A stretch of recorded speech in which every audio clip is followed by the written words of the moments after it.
ma am benn laaj bu ma laaj parce que docteur Babacar Diop laa dégg mu doon amal conférence ca UCAD ca CESTI ñu laaj ko ci mbirum populisme d'ailleurs sax ci thème bi ci loolu la porté woon mu ne le PASTEF est un parti populiste mais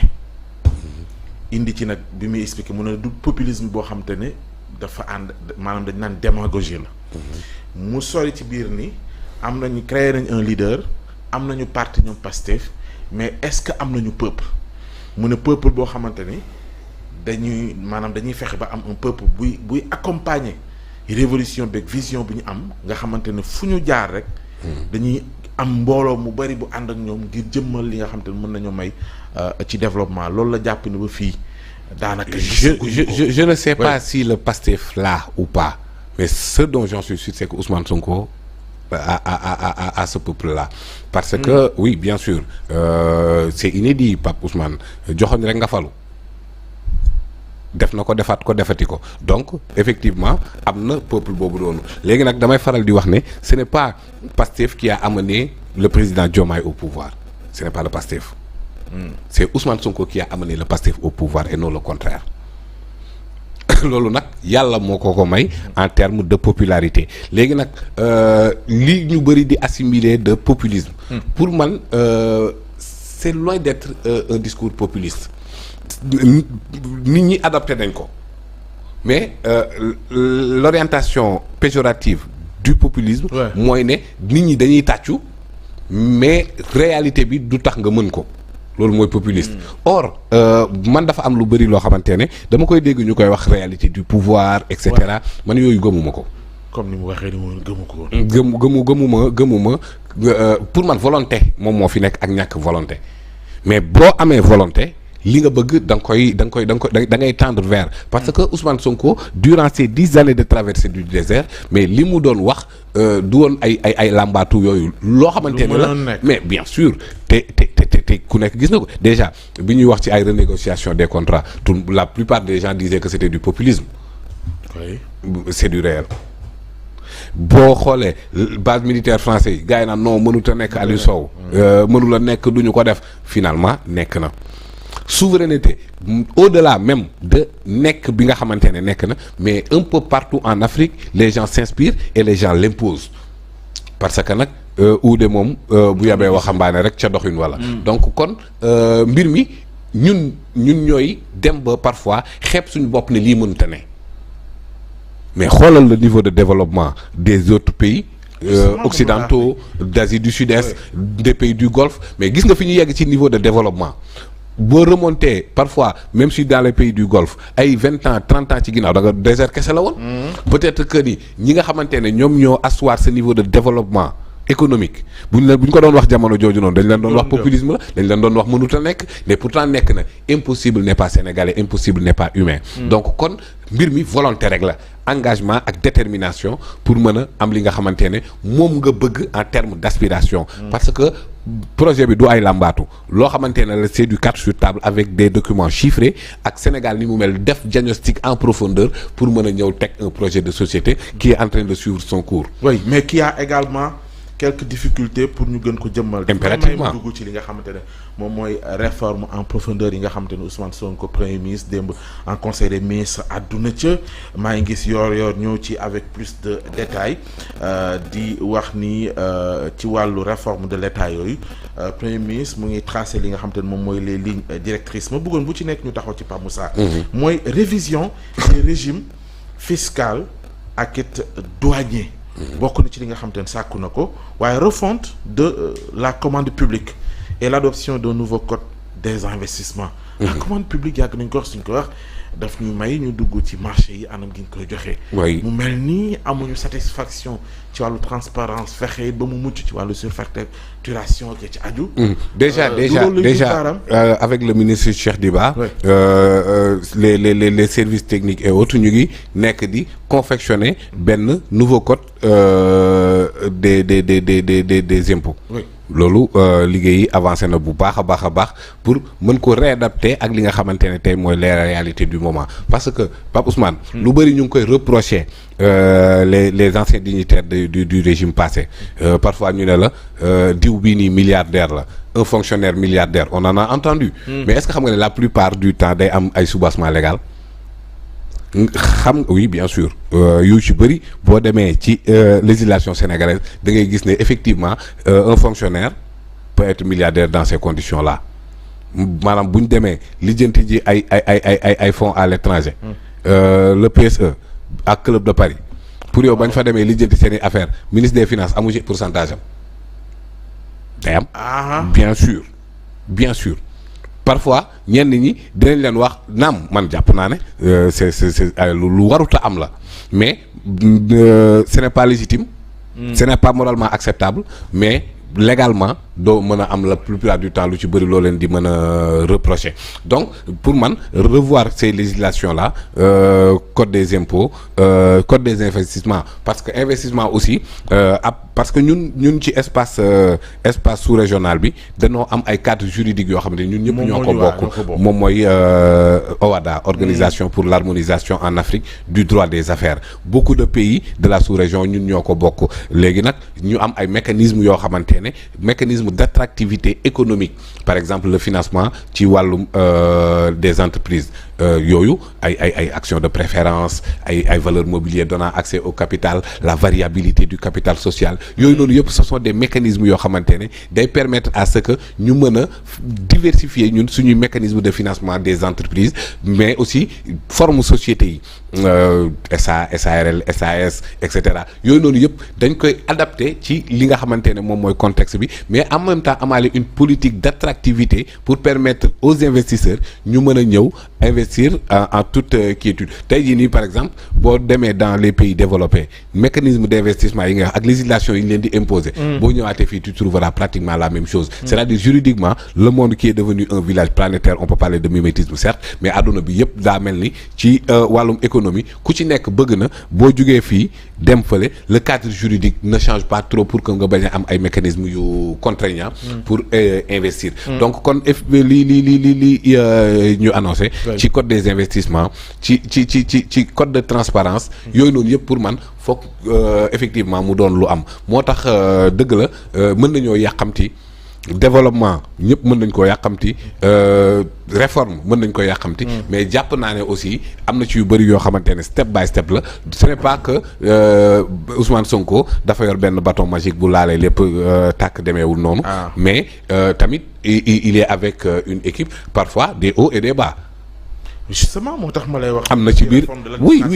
mais ci annoncé même ci dispositif ñu dem ba ci dispositif am na yu ca des. bien sûr ay ministères yu ñu jàpp ni. Pape Ousmane oui am na ñoo xamante ne visibilité ci seen liggéey. oui je suis yeneen yoo xam ne ñu ngi koy laaj. je l'ai dit il y a pas longtemps am na ñoo xamante ne projet bi nga xamante ne Ousmane Sonko teg na ko ñoom ñu ànd ci ministre DG ak leneen comprendre duñ sax projet bi ça existe. comprendre yan saa nga gis. autorité doxal nga xam ne kii xamul fi waa ji joxoñ day am ça existe am na ñoo xamante ne peut-être xamuñu parce que il n'était pas dans le feu de l'action li Sénégalais yi sacrifié pour mettre Ousmane Sonko au pouvoir am na ñoo xam ne surtout que ñi nga xamante ne dañoo jàpp ne mbir mi ay nguuru la parce que ça existe aussi mais nit munoo ci jamono parce que am na ça existe loolu moom c'est le moins que l'on puisse dire ça existe am na ñoo xamante ne jàpp nañ ne mbir mi nguuru la parce que ñooñu comprendre le changement systémique le changement profond la révolution bi nga xamante ne moom la Ousmane Sonko di woo askanu Sénégal ce n'est pas un réaménagement ce n'est pas une évolution c'est une révolution c'est presque une table rase par rapport ak li nga xamante ne moom moo exactement on ne tourne pas la page mais on change de livre léegi nag loolu noonu lan moo ñu ko war a mën a may ñu xam ne li fi neewoon ça nous a placé 25e pays plus pauvre donc li ñu placé 25e pays plus pauvre loolu pour man dañ ko war a effacer pour mën a mais am na ñoo xam ne comprendre nañu ko. lan moo war ci ñoom bu fekkee ni les délais sont très réduits bon léegi ñu jëm ci. oui léegi mbir yi soit jeex dafa gaaw. soit ñu mise à yow jour da nga am exigence de soit ñu mise à jour leen. oui. wala ñu soppi di leen nga am jotu mise à jour. wala nga soppi leen ci rek toll. mais parce que da ngay gis kuy doxal nga xam ne en fait maanaam la volonté d'innover. ce change mais da nga leen di dégg sax parfois wëy affaire yi nii la daan doxee kii dafa xam état. Ouais. kii dafa xam mode de gouvernance li nga xam noonu la ñu dindi li nga xam noonu maanaam expérience boobu noonu. parce que bu doon expérience pour expérience je pense que Amadou Ba était plus expérimenté que le président Diomaye. Des 19 candidats au présidentiel je pense que ni président Diomaye moo ci gën a nekk xale moo ci gën a ñàkk expérience amaana sax moom moo ci gën a moindre fonction yu mu occupé ci kii mais teew Sénégalais moom lañ choisir loolu ça veut dire quelque chose que ni pratique yooyu noonu nga xamante ne moom moo leen permettre ngeen acquérir expérience bii nii pratique yooyu noonu basta jeex na donc am na ñoo xamante ne fibre révolutionnaire boobu noonu. ñu ngi ci biir di doxal mais amuñu ko. am na ñoo xamante ne dama jàpp ne comprendre ñu li Sénégalais yi sacrifié pour mettre ce pouvoir là en place Pape Ousmane kuy nguuru ba toog ba xalaat ne. mais lan la ñuy wax lan la mais Pape ana acte yu koy firndeel. yu firndeel la matérialisé ne am na ñuy nguuru. non ñoo xamante ni ci oui mais bu moom on parle de lu ñu bokk. waaw d'accord waruñu ko mën a solal mbubb. buñ koy duut baaraam. non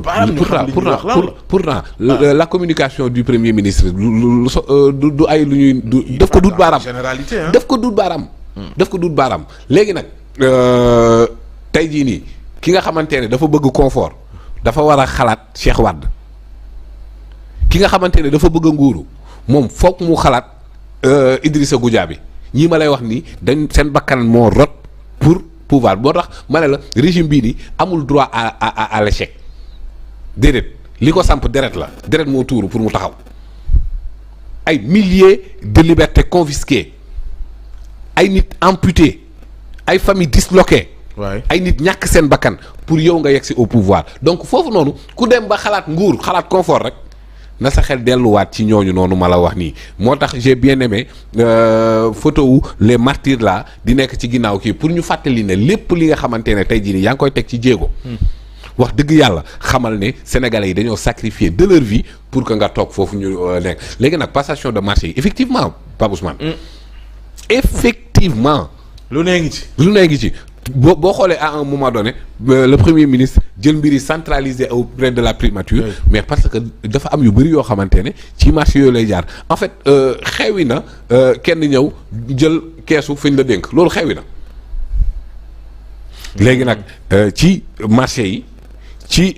passation yooyu nu mais fi ngay gis ay tëgg wëndeel yoo xamante ne da ngay gis marché nga ne lii nan la war a mën a nekkee quoi comment cela est possible nii gagner marché nii et cetera donc yooyu noonu am na ci sax liggéey bu boo xamante ne man maa ngi ci par rapport ak yenn structures yi nga xamante ne ñi ngi fi pour voir naka comment ça fonctionne. bi ñu tàmbalee léegi ñu jot a jox ay marché. voilà am na ci bu ci gën a siiw de te gisoon nañ ñu mel ñun Serigne Mboup di ko kaas. par exemple jëndum woto yi par exemple man je ne peux pas comprendre ñu ne soxla nañ ay oto sans nga wax ak CCBM je ne peux pas comprendre ça. Mbaye Gueye comment son truc s'appelle encore EMG je ne peux pas comprendre que ni ñooñu qui soit exclu même bu dee appel d'offre restreinte la sax mais ils ont les capacités Serigne Mboup a déjà exécuté un marché comme ça sous l'ère Wade mooy voiture over yooyu noonu vous vous rappelez donc kon am na expérience bu claire donc boo ko laajoon certificat de bonne exécution da la koy jox